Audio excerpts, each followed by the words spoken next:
Oui, ben, je voudrais vous expliquer de façon simple comment la géométrie algébrique s'est en quelque sorte séparée de la géométrie analytique. Et ça s'est passé, disons, vers 58 par là. Alors, on est bien d'accord, la géométrie algébrique, c'est l'étude des équations polynomiales, tandis que la géométrie analytique, disons sur R ou sur C, c'est l'étude des équations définies par des séries convergentes. Alors, le point capital va concerner ce qu'on appelle le théorème des fonctions implicites.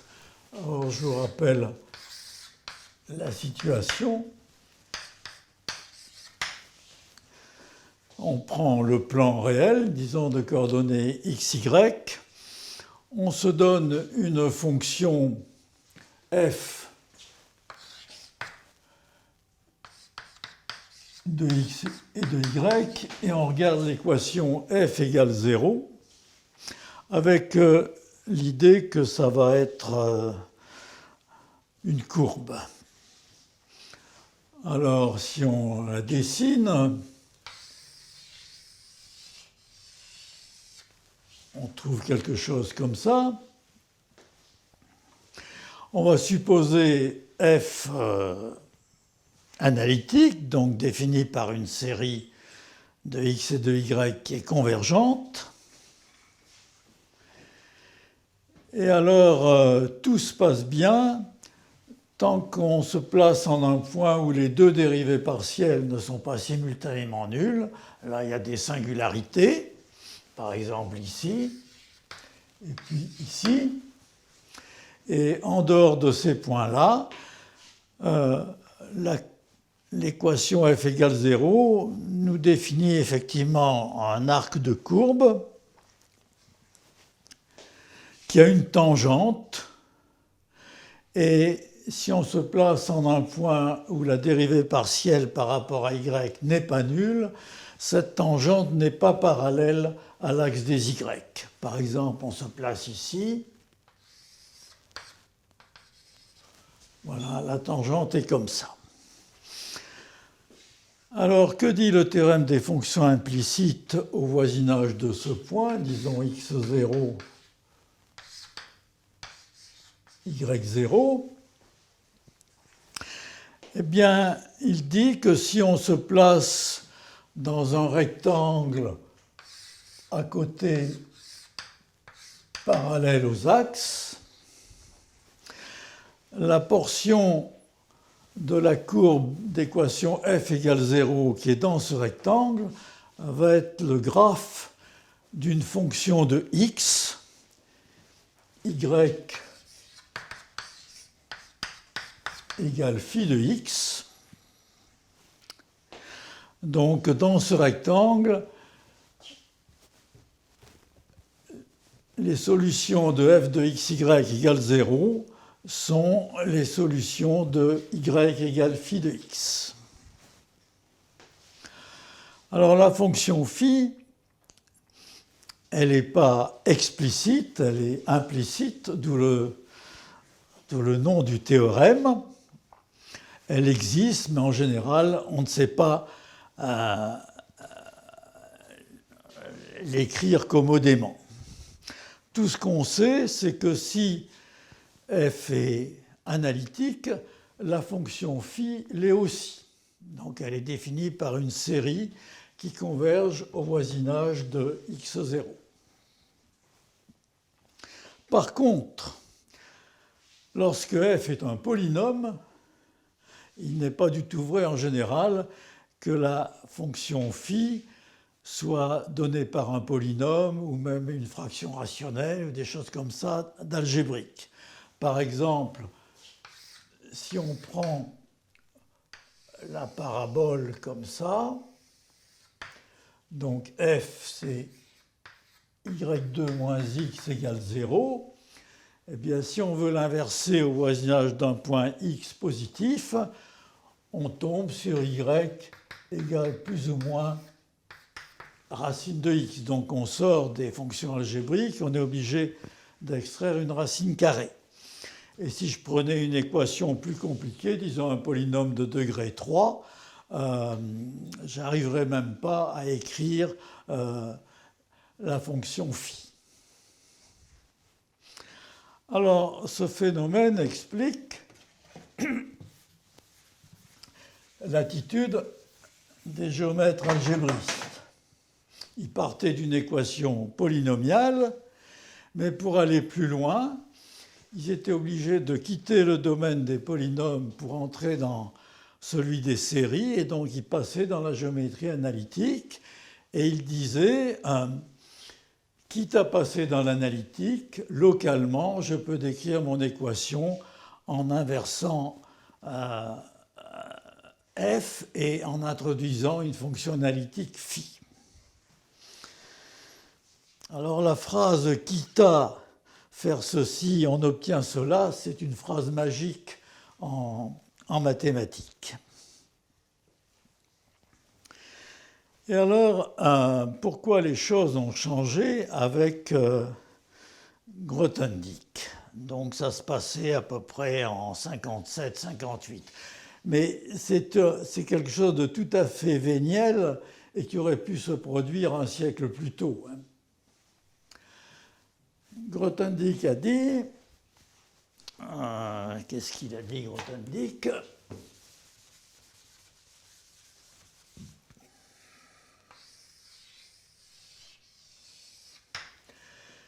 Il a dit, enlevant les points singuliers, enlevant les points à tangente verticale, et regardons ce qui nous reste de la courbe, et regardons la projection sur l'axe des x. On obtient une flèche algébrique, n'est-ce pas, entre équations algébriques. Et cette flèche a une propriété remarquable, c'est que quand on passe dans l'analytique réelle, la projection devient un isomorphisme local. Alors ça, c'est certainement une propriété très belle et très forte. Il faut la glorifier et la première étape va consister à donner un nom à ce type de flèche. On va dire que la projection est une flèche ou un morphisme étal.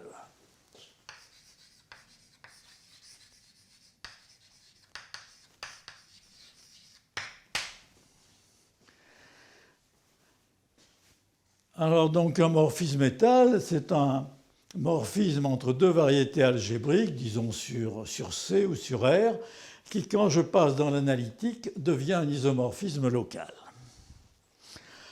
Alors on s'est aperçu, mais c'est un peu technique, qu'on pouvait donner d'autres caractérisations purement algébriques de ce type de flèche, mais elles sont un peu techniques, donc je passe.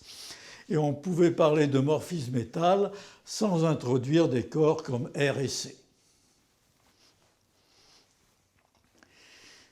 Et alors, avec ce simple vocabulaire de morphisme étal, d'introduction du mot étal, le théorème des fonctions implicites a pratiquement été viré de la géométrie algébrique. Parce que quand on part d'un morphisme x flèche s qui est étal, et je répète, ça a un sens indépendamment de R et C, que devient le théorème des fonctions implicites? Eh bien, il est remplacé par la chose suivante. Si je prends de nouveau x flèche s et si je regarde le produit fibré,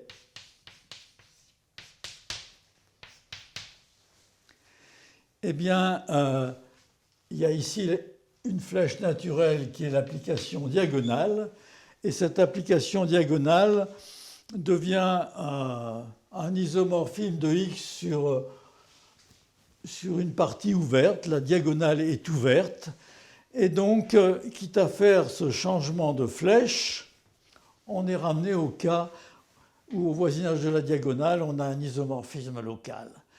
Donc, ce qu'on disait avant, quitte à passer dans l'analytique, on obtient un isomorphisme local, est devenu, quitte à faire un changement étal, ça devient un isomorphisme local. Et on avait une perception de la chose qui était purement algébrique, on n'avait plus à passer aux séries. Et ensuite, ça a eu des prolongements tout à fait remarquables.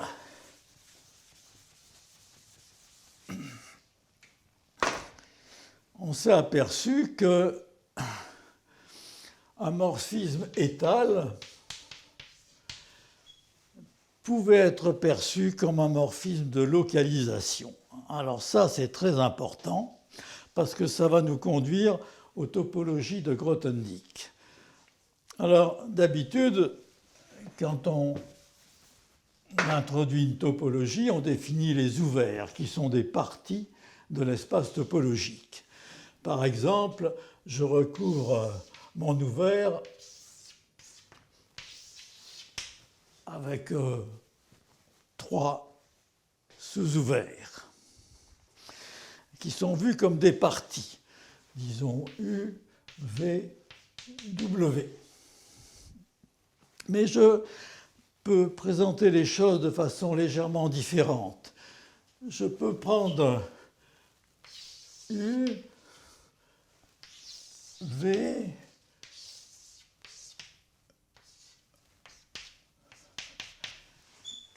mais je prends la réunion disjointe de ces 3 ouverts et je regarde la projection sur l'espace initial. Eh bien, c'est visiblement une flèche qui est un isomorphisme local, un homéomorphisme local. Eh bien, c'est très proche de la situation qui est ici, où ma flèche étale, ma projection étale, n'est pas un isomorphisme local au départ, mais le devient quand je passe dans l'analytique. Eh bien,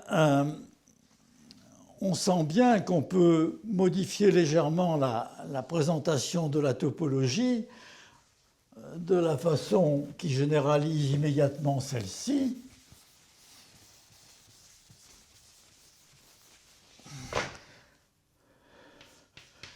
Où, partant d'un espace topologique, X, au lieu de parler d'un recouvrement ouvert, on va prendre un espace topologique, un autre, au-dessus de X, avec une flèche continue qui sera un homéomorphisme local. Et au lieu de voir les ouverts comme des parties de X, on pourrait faire toute la théorie en se donnant une famille de flèches comme ça, qui sera un substitut à peine différent au recouvrement ouvert. Eh bien, avec les morphismes étals, ça va marcher pareil. Il y a des propriétés des morphismes étals qui sont des substituts à des propriétés habituelles des espaces topologiques. Par exemple, dans un espace topologique, quand on a un recouvrement ouvert d'un recouvrement ouvert, on obtient un recouvrement ouvert. Eh bien, ici, ça se traduit simplement par, quand on a un morphisme étal Y flèche X et un autre morphisme étal Z flèche Y, le composé est encore étal. Si chacun d'eux est surjectif, le composé sera encore surjectif. Autre propriété habituelle en topologie, quand on a 2 recouvrements ouverts, on peut les raffiner en un troisième, plus fin que chacun d'eux. Eh bien, ici, ça devient, quand j'ai un morphisme étal surjectif ici et un autre ici, eh bien, je peux les coiffer par un troisième, disons le produit fibré, si on veut.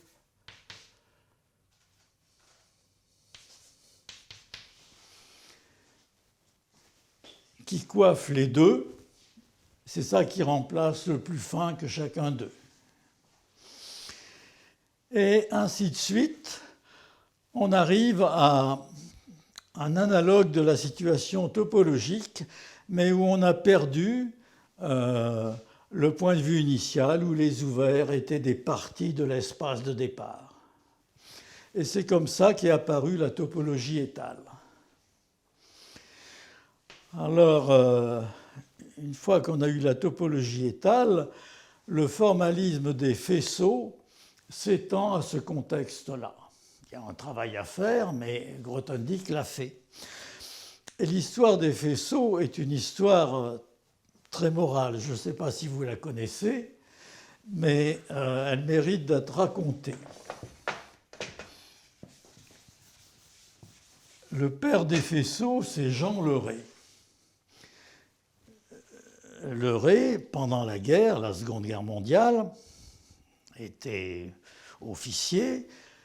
Lors de la débâcle, il a été fait prisonnier et il s'est retrouvé dans un camp en Autriche.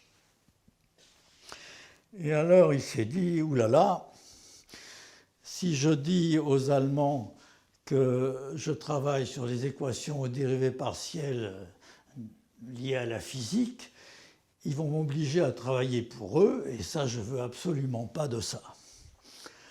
Alors, quand on lui a demandé ce qu'il faisait dans la vie, il a dit qu'il était mathématicien, mais il s'est présenté comme un mathématicien tout à fait éthéré, archi-pur,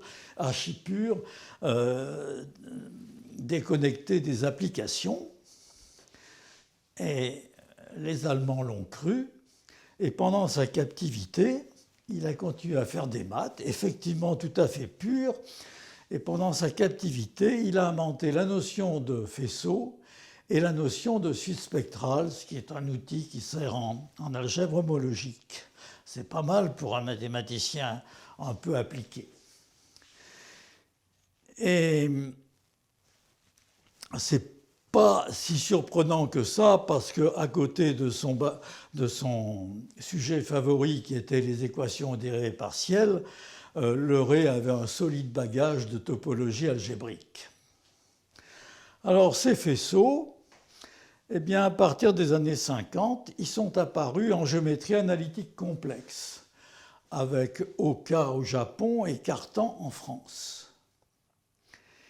Et 5 ans plus tard, en 1955, Serre a transposé la théorie en géométrie algébrique, mais avec une topologie, la topologie de Zariski, assez farfelue, très pauvre en ouvert, mais qui ne nécessitait pas de topologie sur les coefficients. Par exemple, la topologie de Zariski pour une variété sur R ne fait pas intervenir la topologie de R. Et le formalisme des faisceaux se transposait, bien sûr, et il a donné de bons résultats pour un certain type de faisceaux, les faisceaux cohérents qui généralisent les fibrés vectoriels. Et Serre travaillait dans ce cadre-là. Mais quelques années plus tard, Grothendieck, qui avait décidé de s'investir en géométrie algébrique, a deviné qu'il a songé à la topologie étale et à ce qui paraissait très optimiste à Serre et à Chevalet, a pensé que cette cohomologie étale, du moins pour des coefficients bien choisis, allait le conduire aux conjectures de Weil sur les corps finis. Et c'est en gros ce qui s'est passé. Pendant les années 60, Grothendieck s'est investi à fond en géométrie algébrique. Il a introduit un nombre de concepts rupinants absolument considérables. Il a pu formuler de façon précise les conjectures de Weil. Il a démontré la première d'entre elles et quelques années plus tard, au début des années 70, les autres allaient être démontrées par Deligne. Alors, j'ai envie de dire quelques mots sur l'évolution de la perception de la topologie dans l'enseignement. Quand j'étais à la Sorbonne, à la fin des années 50, on faisait beaucoup de topologie générale. Peut-être que c'était dû au fait que le livre de topologie générale de Bourbaki était sorti peu de temps avant et avait rencontré un certain succès. Par la suite, la part de la topologie générale a décru. C'est certainement dû, quelques décennies plus tard, à la massification du nombre des étudiants. On pensait que la topologie générale à haute dose allait être un trop gros écueil pour la majorité des étudiants. Donc en DUG, on présente que la topologie dans Rn. Et dans le master, au mieux, on présente les topologies métriques, donc définies par une distance. Mais la topologie générale n'est plus enseignée à ce niveau-là. Et bien sûr, les topologies de Grothendieck encore moins, parce que les étudiants n'en auront pas l'usage, sauf quelques-uns d'entre eux. Donc ce n'est pas la peine d'imposer ça à tout le monde. Et la topologie, elle a vraiment envahi la géométrie algébrique, y compris les topologies sophistiquées à la Grothendieck. Si on songe que quand Weil a publié ses fondations en 1949, il n'y a jamais prononcé le mot ouvert ou fermé. Il n'y a pas de topologie dans les fondations. Une autre curiosité en géométrie algébrique, c'est que de nos jours, quand on aborde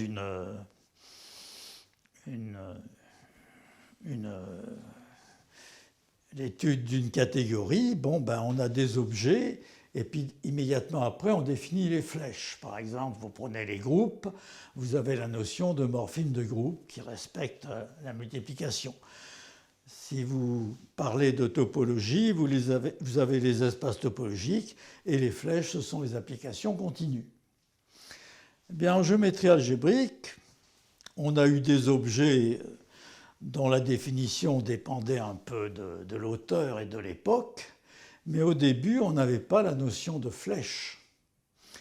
Parce qu'en géométrie algébrique, on rencontre plus facilement des applications rationnelles qui sont simplement définies sur une partie des variétés, mais pas partout. Et ça tient au fait que si vous prenez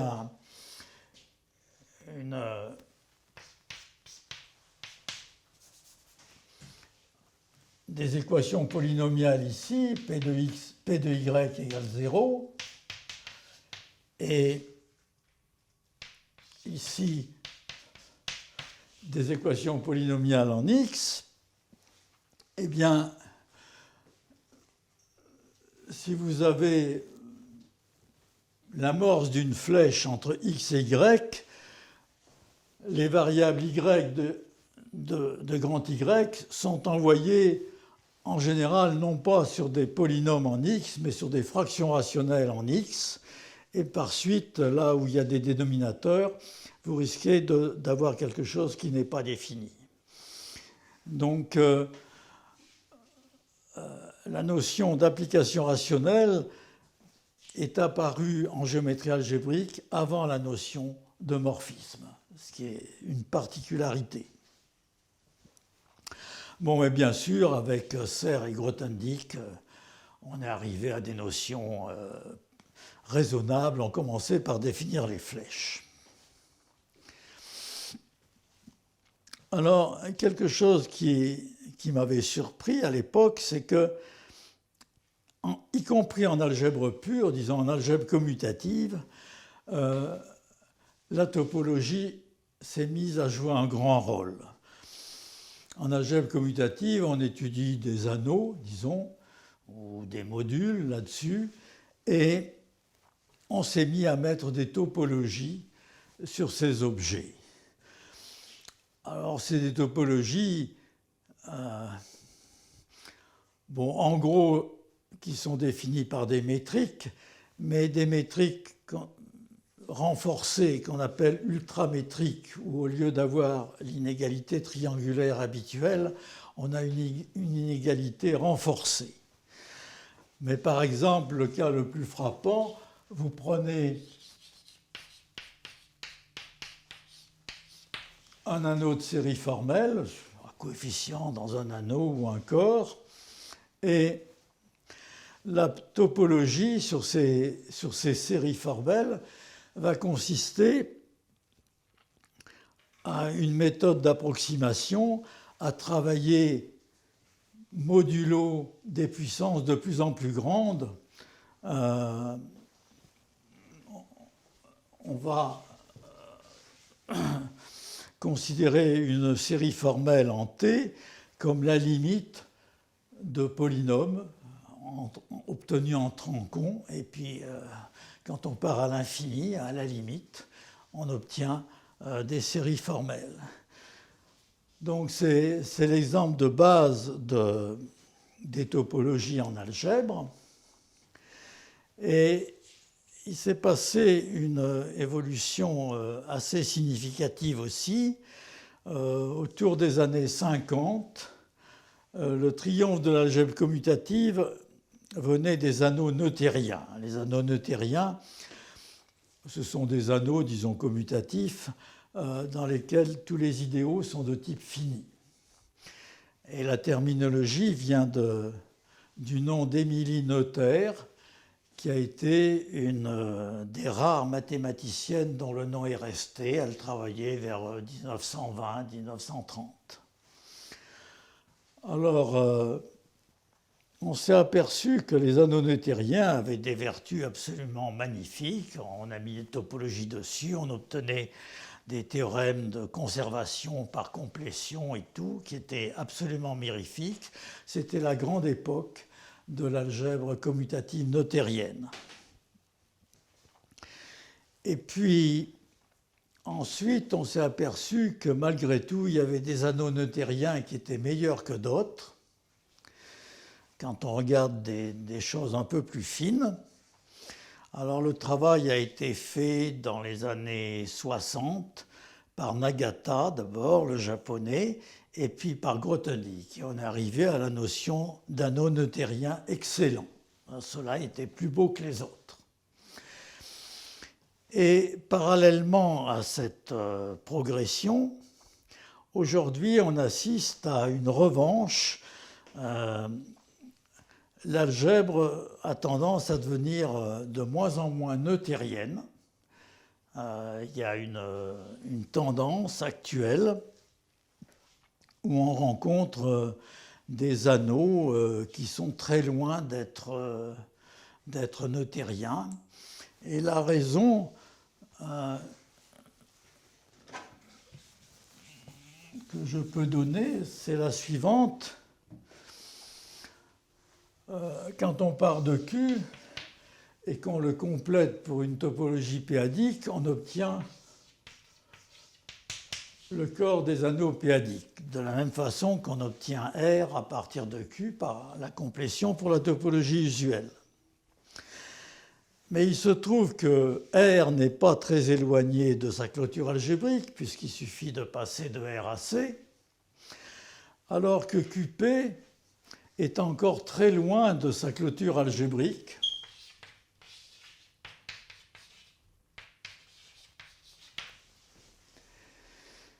Et cette clôture algébrique est si loin que, bien que QP soit complet, la clôture algébrique ne l'est pas, mais on peut le compléter.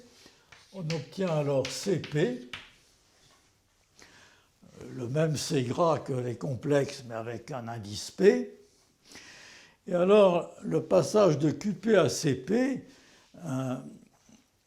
est vraiment assez délicat, et même si on part de choses neuthériennes ici, quand on passe au niveau CP, on perd le caractère neuthérien. Donc ça a été une des raisons pour lesquelles on rencontre de plus en plus d'objets loin d'être neuthériens. Il y a actuellement un jeune Allemand, la Scholz, qui qui fait des progrès fulgurants dans ce domaine. Donc je pense que la période immédiate va être très peu